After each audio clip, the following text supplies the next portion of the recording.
Hello, everyone, and welcome to the fast approaching reality of ad-supported streaming, which is going to be a panel discussing all about free streaming. We're joined today with a very interesting panel full of experts from across the landscape. I'll briefly introduce them, then myself, and then we'll have a quick opener so they can all tell us a little bit more about themselves. We have Ashley Hovey, who is the head of the Roku channel and AVOD at Roku. Scott Olachowski, who's the co-founder and chief product officer at Plex. Stefan Van Engen, who's the VP of content programming and partnerships at Zumo. Philip Guelton, who is the president of Crackle Plus and CRO of Chicken Soup for the Soul Entertainment. And Rob Gambino Sr., who is the director of solutions, advertising and content personalization at Harmonic. I am the moderator. I'm Gavin Bridge, the senior media analyst at Variety Intelligence Platform. If you're into fast, you might have seen me in panels across the US and Europe recently, or just moderating away. We also just published a new fast report freely available on variety.com. And I also have a Substack about fast called the Fast Master, which gets very granular. So we're going to be very detailed today about our discussion. So before we launch into said discussion, I'd like to ask each of our panelists to tell us a little bit about yourself and what you do in your roles in about a minute or so. So Ashley, let's begin with you. Thanks, Gavin, and thanks for having me. I thought I went first because I was alphabetically first, but it turns out I'm just more special to you, Gavin. So I'm going to remember that throughout this panel. I'm appreciating that. 1 minute. Yeah, so I run the ad-supported business for the Roku channel. That includes our kids business, the linear business, and fast, what we're going to talk about today, music, and a whole bunch of other categories across both on-demand and linear. Thank you. Scott, you're next. Yes. So I'm one of the co-founders of Plex, and I'm the chief product officer. My team is responsible for all of our content acquisition across AVOD and FAST and some other stuff we're working on, all of the product features and direction, and all of our partnerships with third parties, including our distribution partners and platform partners. Excellent. Stefan, next, it's you. Yeah. Hi, Stefan Van Engen, and I look after content acquisition strategy for Zumo, including FAST and AVOD. As well as working with our content partners and distribution partners, because we have an enterprise side of our business where we distribute our channel partners out to third parties. And so I sort of look after that ecosystem as it relates to content. Thank you. Philippe, you can tell us a little bit about what you do at Crackle Plus and Chicken Soup for the Soul. Sure. I'm the chief revenue officer at Chicken Soup for the Soul Entertainment, which includes Crackle, AVOD, and FAST platforms. Chicken Soup for the Soul, which is our new women first brand as well. And then more recently added Redbox, which includes our 34,000 digital kiosks around the country, which is not just about renting DVDs, but also it's an interesting new digital out-of-home opportunity. And the Redbox digital streaming platform, which ranges from having TVOD content, AVOD, and at about 160 channels on the FAST side of the app. So a growing free streaming empire there. Empire, yes. And last but not least, Rob, could you tell us a little bit about what you do at Harmonic? Sure. I wear a couple hats. I think the most relevant here is that I lead our product and go-to-market strategy for our video streaming products. As of late, that's been heavily focused around the FAST market and helping our broadcast customers realize their content strategies to bring their content to FAST platforms. Well, it sounds like we have a lot of great minds, especially with regards to content and what's kind of driving the boom in free streaming. So with that, I want to ask everyone. I might start with, I think we'll do it as a panel discussion for this question, but I'll start with Stefan. What's contributed to the spectacular rise in FAST that we've seen this year? Because I remember thinking at the start of this year, oh, this is really kicking off. And then it just seems to have just not let up and just kept growing and growing and growing. Yeah, I think you'd have to take a little bit of a historic view to see where we are today. That sort of has helped keep the pedal to the metal, which is, the sort of, not just the fact that people were work from home during the COVID quarantines, but also the fact that people are really starting to specifically look at their pocketbooks and what they're paying for content and what they're paying for SVODs, sort of led to a discovery of the types of platforms that are represented here. And that sort of has accelerated. We all kind of know the macroeconomics of what's happening in the marketplace. And with inflation, and I think that sort of drives people, but that early on discovery of, oh, I'm doing this because I'm around and just searching for something to watch, and actually there's good stuff here, has sort of accelerated that kind of approach to fast platforms for the consumer. That's a good point, and I'll kick it to Philippe, because Chicken Soup for the Soul and the various brands that you run now, it's really seen an increase, an uptick in the number of branded fast channels that have come out for Crackle and Redbox and Chicken Soup for the Soul, Popcorn Flicks. Do you have any perspective on what has driven I guess the overall rise, in addition to what Stefan said, but B, also sort of how you really lent into fast this year? Sure. I mean, I agree with everything that Stefan said. Obviously, I think the content quality overall has been, improving as well, the offering. And I think the consumers are discovering this new way of consuming content. So there's been a lack of communication, I think, or education, in previous years. But everyone on this panel certainly has been working really hard at building FAST and AVOD for a number of years. And I think this year, what's different probably is that certainly in the investment community, there is this realization that, hey, well, AVOD might be a better business model actually than SVOD. And SVOD players who've been taking all the coverage and getting really so much attention are suddenly the bad guys, on the investment side. So there's a overall interest, I think, in the model. I think there's better content offering. We are dedicated as a company to free content, except of course when you have to rent a DVD.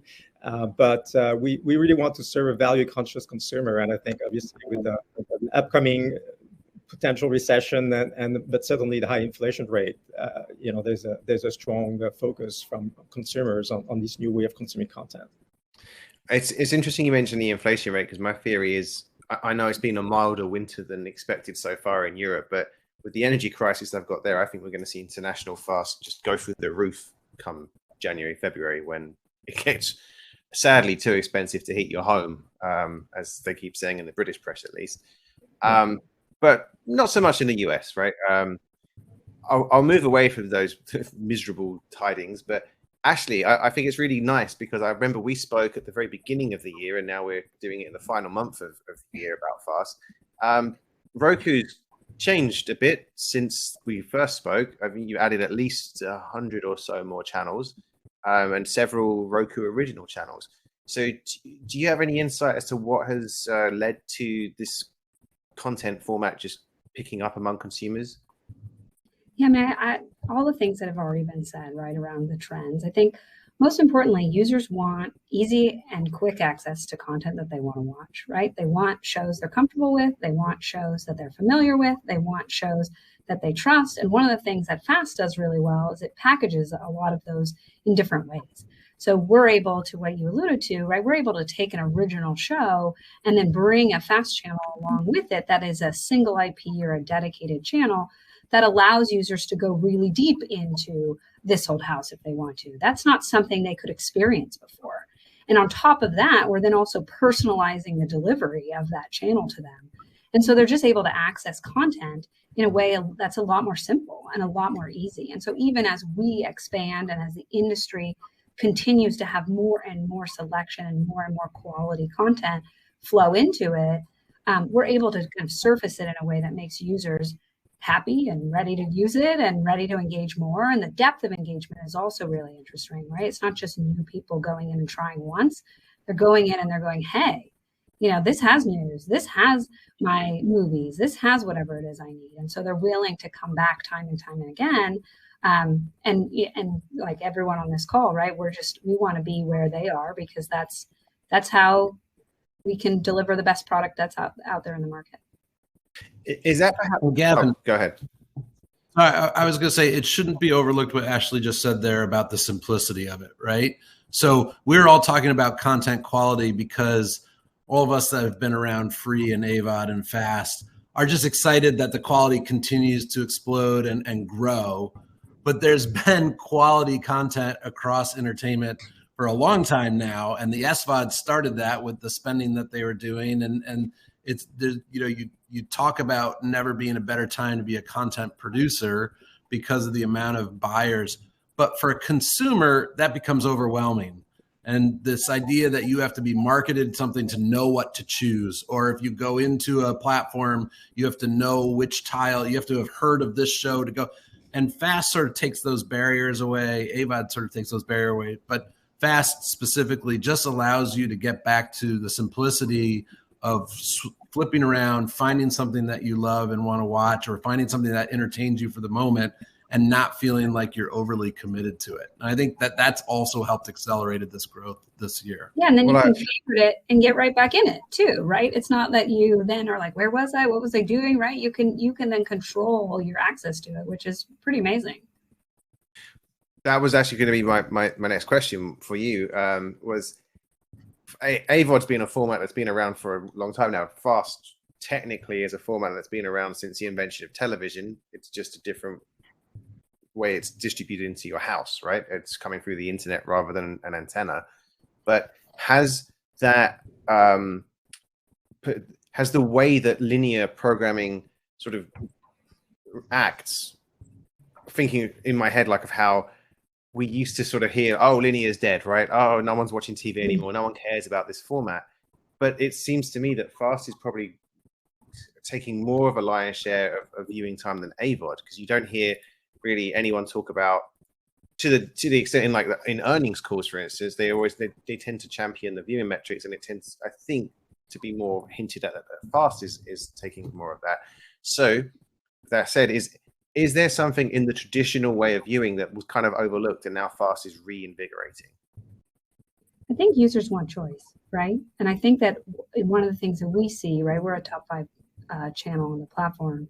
What we see with that growth is this balance of what is it that you're serving and what is it that you're delivering to the user in the state that they want to be in, right? So on demand still plays a vital role in this ecosystem. There is still absolutely a place for someone who says, hey, I want to go on and turn on my, Two Broke Girls and I want to watch it on repeat, and I don't, that's what and I want to start at this episode, and the comfort of being able to do that, that's absolutely a role. But again, it speaks to this, hey, a lot of users just want to put something on, right? And they just want to lean back and they'll end up watching the next show because they're like, oh, wow, now I have to know what it ends. Right? We see that a lot, at least with our crime. It's like, oh man, who did it? Right? So you'll definitely want to jump back in or want to stay in. But I think there's definitely a place for both. I think this idea that choice could only be a user selecting a program is something that we've evolved away from. And now choice is really about how do we service users in wherever they want to be. And Fast does a really great job of providing choice while also, as Stefan said, removing choice, right? Or removing barriers from that.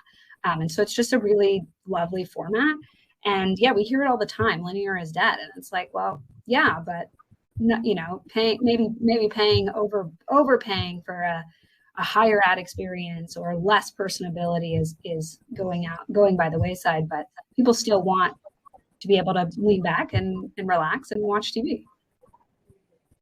It almost comes down to, I think, perhaps a question of scheduling, which leads me to another question of what makes a really good fast channel. Rob, I'll kick it to you to see if you have any perspective on that. Yeah, we've actually been exploring some AI and machine learning technology in this space as we talk to more content providers that haven't traditionally operated linear channels. We get that question asked a lot. It's like, well, how do I actually bring this channel to life? How do I schedule it and make sure that my users stay engaged? And there's not an easy answer to that question if you don't have a team that's already really, experienced in doing that. Thankfully, a lot of the recent advancements in machine learning technology have started to make that more of a process that we can assist with. and have a computer system look at your content and the metadata around your content and say, well, we've analyzed the 1,000 channels that are launched out there, right? And this is sort of the cadence that a successful channel has. Here's what a computer suggests as your schedule, and aside from doing it that way, I would say if you're going to go human powered, you have to find people that have a history of doing it successfully, that can look at what content users are watching and how they watch it, similar to how DJs still program radio stations, and there's a song cadence of now there's going to be a slow song, now you're going to have a rock ballad. People learn over the years what users want to experience and are able to bring that to life. I'm going to just jump in real quick and just say one of the big challenges we have, and we're available in almost every country, every time zone in the world. And these fast channels that we get from the partners tend to be programmed for a time zone. If they're, that concept of prime time is really difficult to manage on a global basis. So, if I were to take out my crystal ball, I would say the future is actually going to be much more customized streams over time, as opposed to just a single stream out to the universe. I think it's going to require a little bit more sensitivity to where that user is. And eventually over time, once you get to a certain point, it'll tip and you'll end up having essentially customized streams for individuals over time. Well, Scott, that's actually a really good point, because I've noticed that from a CTV perspective, right, when you do advertising, geolocation is on point when it comes to fast. Like when we've had local elections, over in New York where I live, I literally get the zone I live in. Whereas if I watch broadcast TV, I'm getting stuff from New Jersey across the river and stuff I can't, or Connecticut, like all these random media buys. So I bring that up because you mentioned the time zones. Does that mean currently then in fast, even though that, a TV can basically do a very localized ad sale, there's no feed that says, oh, you're in the West Coast, you're in the East Coast. It literally doesn't matter, right? Like you get the same feed wherever you are in America. In general, yes. I'm not saying that there aren't some. I mean, we definitely have a bunch of local channels that are DMA restricted, down to the DMA. So there's certainly, channels that are being done at, targeting geo-specific stuff. And we have channels that are available only in certain countries in the world, et cetera. But what I haven't seen much of, and I'm not saying it's not out there or that it's not going to happen, is the East Coast, West Coast feeds, or the London versus New York versus, Hawaii feed or whatever. So but I think that's going to be needed, especially as you get more serious about programming, right? Because the day really does matter. And this is something that we have a programming team that came, have experience in programming broadcast channels. And that's something they dealt with all the time. And they're like, how do I deal with this? How do I actually trying to figure out how to program these things without that capability is difficult. It's actually a good point, because we've moved along from the type of playlist channel really that used to be in existence, still in existence in some cases, right? Where you'd program maybe 4 to 6 hours, just repeat that on a loop on a daily basis or within a day. I know from speaking with Banijay that they have, I think it's called Horizons, a channel in the UK that's programmed by day part. I also know from discussions in the US that some providers are also looking to bring out day part based programming. So I think perhaps the reason we haven't maybe seen the East Coast, West Coast split before is because it didn't really need to exist, but it sounds like pretty soon it will need to exist. Yeah, at smaller scales, it didn't make as much sense, but I think we're at a scale now where it really does. And there's a tension going into programming, like you mentioned, and all sorts of, different, we have the metrics to know when people are watching and what they're watching when. So, I think we can provide a better experience as we go forward. When Scott, you're going to see more and more of it as actual original airings are in fast, right? That's going to be because all of a sudden fans are going to be like, where the heck is it and when is it dropping, right? And so when you start adding and packaging up content that fans are adamant about seeing as soon as they can, that becomes much more of an issue. And so that will definitely be something we're going to have to deal with moving forward. I wanted to add also that, if you're Plex, Zumo, or Roku channel, you are seeing all this data, and you can really make great decisions about your the programming, the channels you want to promote, and how you promote them to consumers. If you're just a content supplier, or if you're, if you own the FAST channels and you're syndicating it on these platforms, it's really hard to really benchmark against other channels because that data is not readily available. For us, it was a game changer to acquire Redbox, because having had our own channels syndicated on other platforms, we were kind of flying blind in a way. Now that we have a FAST platform with 160 channels today, we actually are getting the data and we're seeing how they're performing, and now we can learn the same lessons. And I think it's helpful. So I think there's something to be said about how do you help content creators and people who are creating these channels do a better job at programming and figuring out what works, what doesn't work. It's a really good point, Philippe, because it's definitely something that I've heard crop up every time I do a panel, right? It always tends to, and especially with the channel creators, just the fact that A, there's not a lot shared, and B, what is shared, I covered this in the report that we just did, what is shared isn't consistent, right? The definitions vary from service to service too. There's a lot of additional work that you have to do. Yeah, I was going to say this is absolutely one of the top, if not the number one issues that we talk to content providers about today, is the lack of data, the lack of consistency, the lack of transparency that they really have to compare themselves to any of their competitors if they're not an owned and operated channel. And I think it's really important because FAST is really, in my view, and I think our company's view, is discovery mechanism for content. And it's a great way to find new users for your brand and for your content in a way that is very economical, right? Because if you want to build that audience with an app, you got to promote it, you've got to spend a lot of marketing to put it in front of people.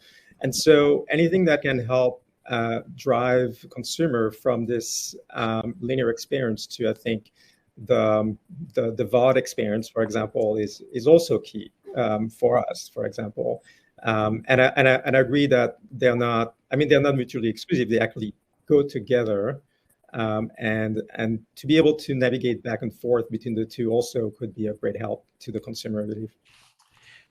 Does it also impact advertising, right? So I'm imagining if Philippe, you mentioned as someone who has channels on multiple services, you don't get a lot of data.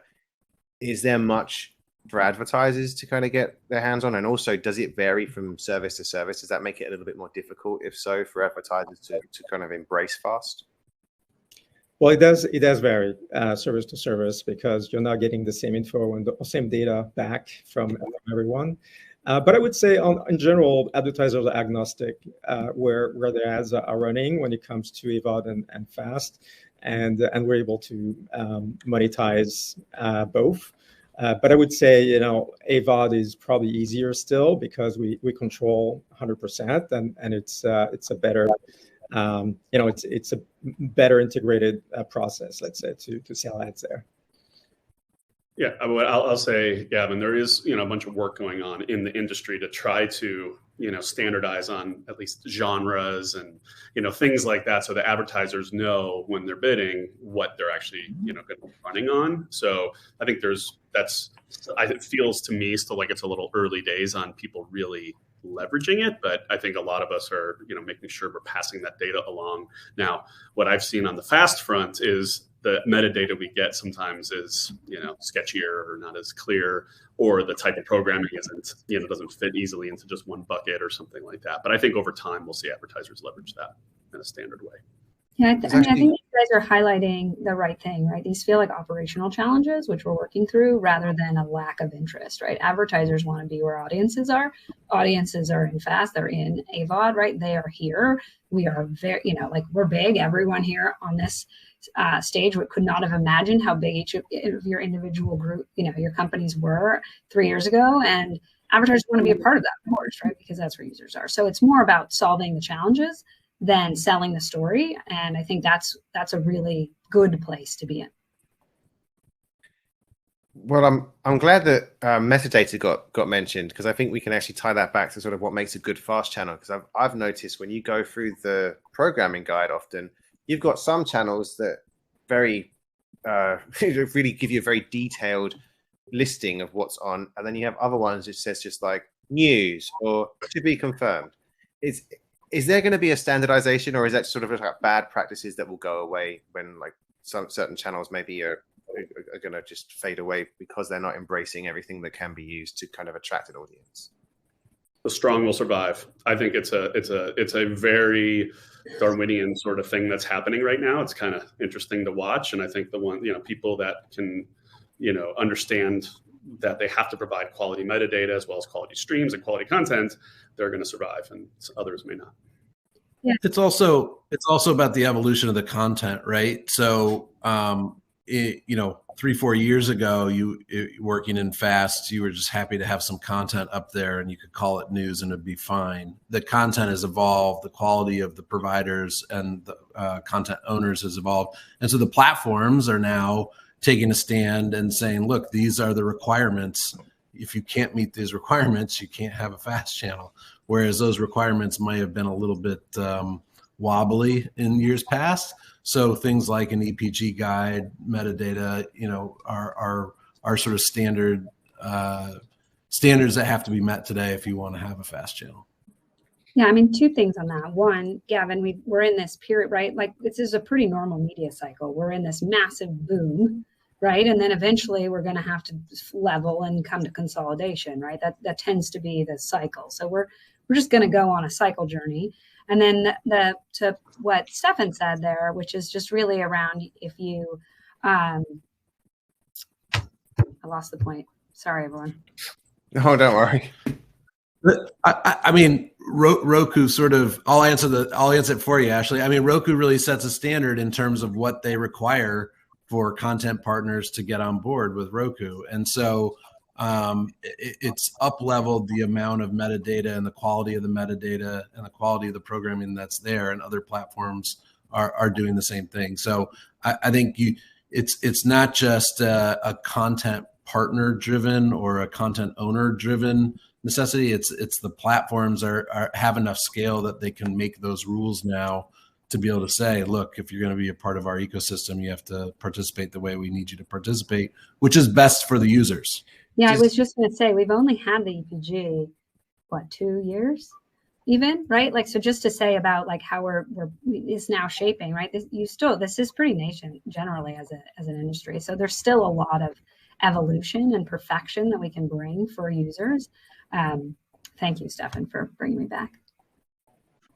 It's actually a very good point about the EPG, Ashley, because, thinking about when you go on different services, there's no standardization of EPG, right? Some don't even still have an EPG, and some that do, some let you really go quite far forward into time and see what's going to be on, and others are kind of limited to sort of like the there and now. Do you think that, I mean, EPG wise as well, other than the loading time, we really haven't seen a lot of innovation versus how it appears on a cable box. Do you think there's room, because whereas like FAST has kind of innovated on many other aspects of traditional TV, is there room for an EPG to get an upgrade through FAST? Absolutely. I'll go first there. Oh, sorry. No, you're good. I'll follow on, but yeah, absolutely. Yeah, absolutely. And I think you do see it today, right? Whether it's personalization of that EPG on some platforms and sort of surfacing stuff that's apropos to that user, down to even on Zumo, where we are not just the sort of platform for end users, but actually stitching these channels together and helping our content partners create these channels.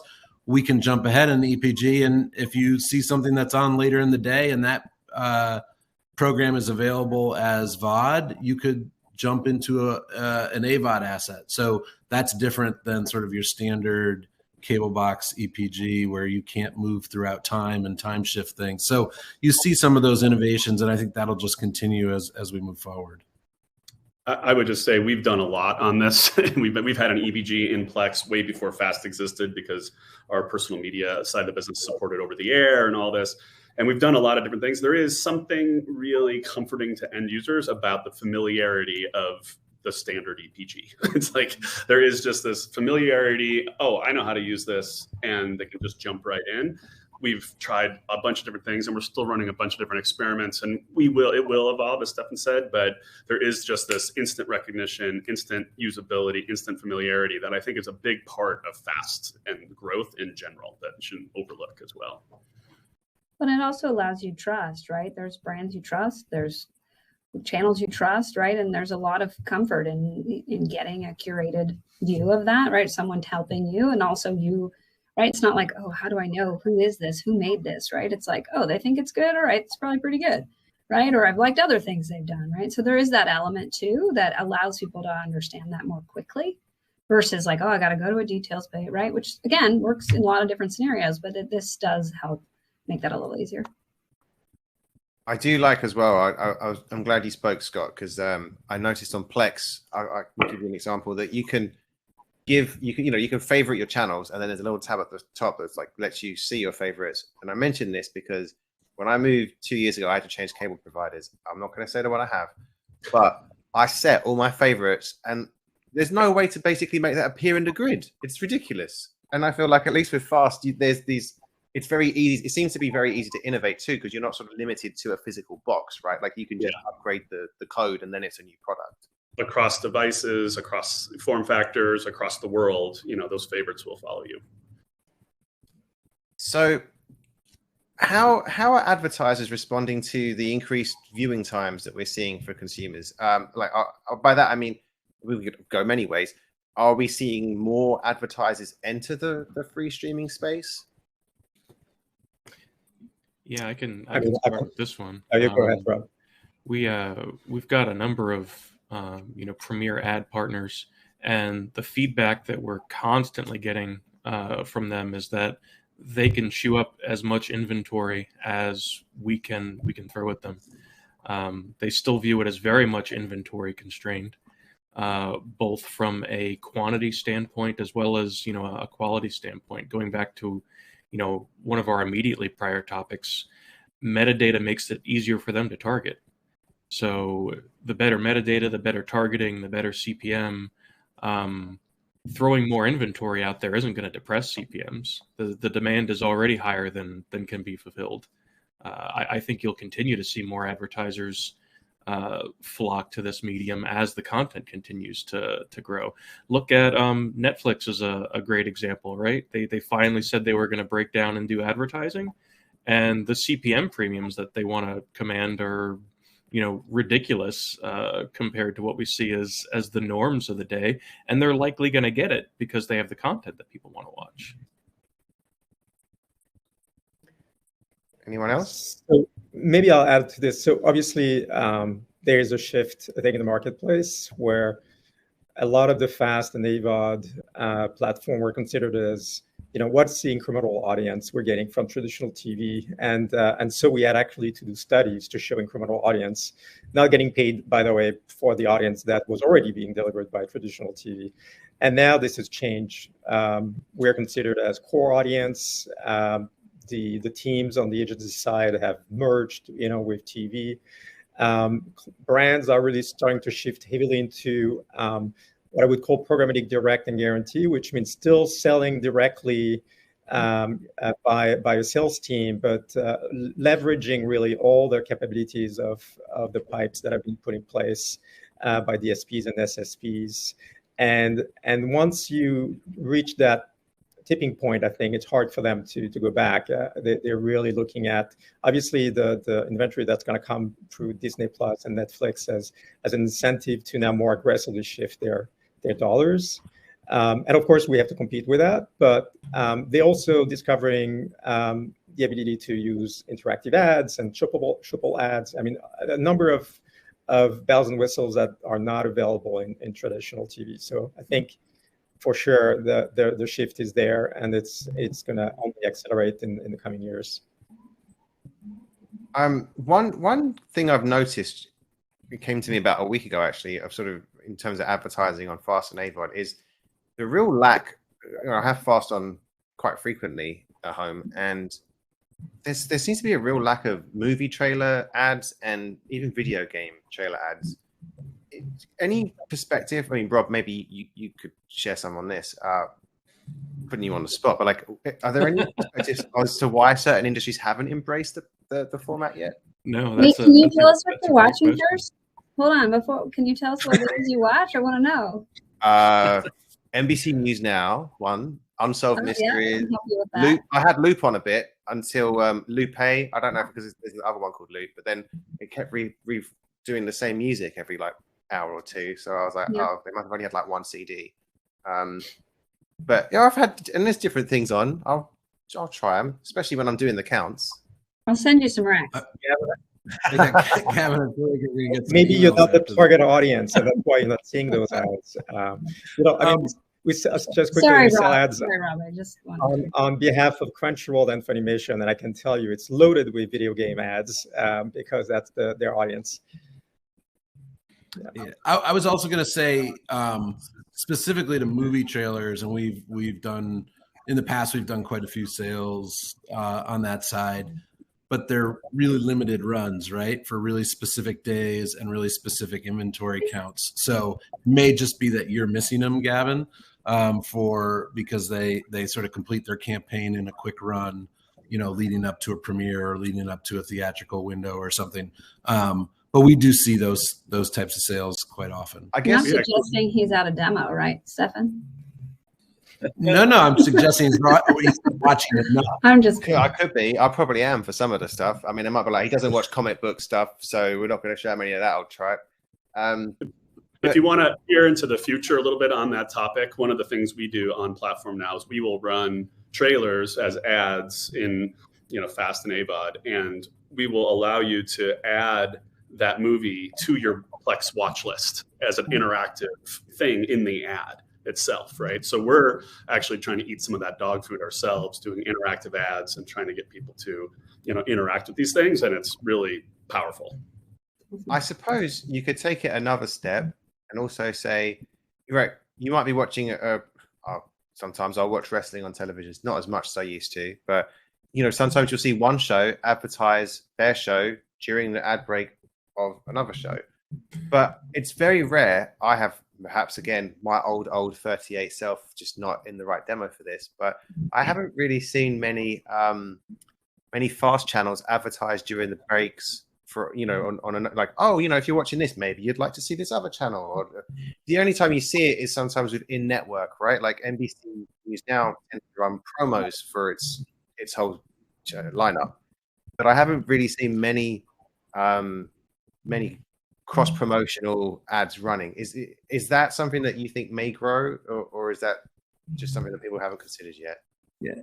So first point is we're learning a lot about Gavin, that he does enjoy art and music channels, but on the flip side, we'll also watch a wrestling channel. So very well-rounded individual. And he wants to see ads for video games and isn't getting And them. he wants to see ads for I haven't video seen a games. single ad for Pokemon. What's up with that? I feel like there's some personal data here that is going to get the most targeted ads after this panel that we've ever seen. All right. No, I would say on that side, the sort of cross promotion of channels, I'll speak for us. We've been very careful on our side with our content partners because these platforms need to be content friendly, not to be sort of driving too heavily away and just sort of using all inventory to cross promote off channel, right? Content partners are signing an agreement to distribute to you, and the idea is you want to keep them engaged on your channel. That being said, there are plenty of paid campaigns that move audiences. And as we get to know the audiences better and know the likes and dislikes, and as personalization starts to come into play a little bit more, I do think you'll see more of those sort of cross-promoted things. I do know in the early days of Fast, we stayed pretty far away from that just to be more content partner friendly on the platforms. We've only got 6 minutes left, so I'm going to kick it to a fairly fun question. If you're right, we know there's a couple of TV broadcasters, for instance, and cable network owners who still haven't embraced Fast and AVOD. Warner Brothers Discovery says they will next year, but Disney still haven't. Nexstar hasn't. I'm fairly certain there are some others, some smaller ones too. So if you were going to talk to them and say, try to convince them as to why they should be involved? How would you do it? Well, we've had these discussions. Do you want to know how? So, I mean, I think most of those that you mentioned, they're going to do it. I don't think there's really a question. That's my opinion based on the conversations we've had and what we've seen. They're just trying to figure out how, right? They want to figure out, are they going to, is it going to be tech they run? Is it another platform they launch? Is it, in partnership with the platforms? I think it's a strategy question right now, it's a, how, not if type thing, in my opinion. Yeah, to really echo what Scott said, we're actively having these conversations as a tech vendor that wants to be the tech vendor to bring someone like Disney into the FAST world, and it definitely is a when and not if. And a lot of the questions that we get are around, well, am I going to dilute my brand? If I start to rely on advertising, how can I be sure that I'm not abusing users' private information? That sort of thing, where these more conservative brands are just going to not be first movers or even fast followers and wait to make sure that all the potential issues that could damage their brand are worked out before they take, what then is no longer a gamble. It's a sure bet. And I would add, even if they don't have their own FAST platform today, you've seen a lot of those studios, gradually, putting their toe in the water with FAST, maybe starting syndicating their B and C level content, and now they're coming full blast with their best brands, their best shows, and creating entire FAST channels that are syndicating everywhere. And I think at one point they're going to ask themselves why should that content live on other people's platforms and not on mine? So we've definitely seen studios coming into FAST format very, very aggressively in the last few years. I would say on that note, I have a question on when will we hit the tipping point for the number of channels? Because I just pulled up my stats and we've added about, across the major 18 or so services that I track, 450 or so new channels were added across FAST services in between January and December. So we're around just over 1,600 now. With AI, is there going to be a limit, or is there going to be a point where there's just too many channels and we start to see that number sort of slow down?